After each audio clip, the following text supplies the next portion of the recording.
கொலைகள் ஒரு பக்கத்து வீட்டுக்காரனுக்கும் உங்களுக்கு சண்டை நடக்கக்கூடிய கொலைகள் எல்லாம் காலகாலமாக நடந்து கொண்டிருக்கிறது இயல்புதான் என்றாலும், தொடர் கொலைகளை பார்க்கும்பொழுது மக்கள் மனதில ஒரு அச்சம் ஏற்படும். லா அண்ட் ஆர்டர் மெயின்டெனன்ஸ் அப்படின்னா என்னன்னா, ஒரு குற்றவாளி ஒரு தப்ப செய்யும்போது நம்ம கண்டிப்பா மாட்டிக்குவோம், நமக்கு சிக்கல் அப்படின்ற அச்சம் அவன் மனசுல இருந்தானா, அந்த குற்றம் செய்ற அந்த தன்மை என்பது குறையும்.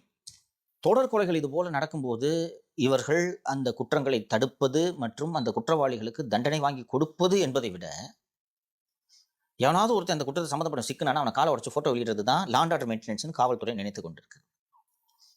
ப்ராப்பரான லா அண்ட் ஆர்டர் சூப்பர்விஷன் இல்லன்னா, ஒரு அரசு மிக மோசமான அவப்பெயரை சந்திக்கும். லா அண்ட் ஆர்டர்ன்றது வெரி, வெரி எசென்ஷியல். இது என்னன்னா, ஏன் சொல்றேன்னா, அந்த ஒரு குற்றச்செயல்கள் நடப்பதை இப்போலாம் வீடியோல அதிகம் வர ஆரம்பிக்குது. நீங்க நீங்க குறிப்பிட்ட அந்த பல்லடம் ட்ரிபிள் மர்டரே எடுத்துக்கிட்டீங்கன்னா, 3 பேர் இன்னைக்கு வரைக்கும் இந்த மொமெண்ட் வரைக்கும் 3 நாளோ என்னமோ ஆகுது. இதுவரைக்கும் அந்த குற்றவாளிகளை கண்டுபிடிக்கல. இது போன்ற கொலைகள் மக்கள் மனசுல அச்சத்தை ஏற்படுத்தும். மக்களுக்கு மெயினா அடிப்படை அந்த அரசியலமைப்பு சட்டம் தந்துள்ள வாழும் உரிமை, அந்த பாதுகாப்பு. அந்த பாதுகாப்பு இல்ல, நாம நிம்மதியா வாழ முடியாது, நம்மளோட ப்ராப்பர்ட்டீஸ் பத்திரமா இருக்காதுன்ற அச்சம் மக்களுக்கு வரும்போது, அரசாங்கத்தின் மீது நம்பிக்கை இழப்பார்கள்.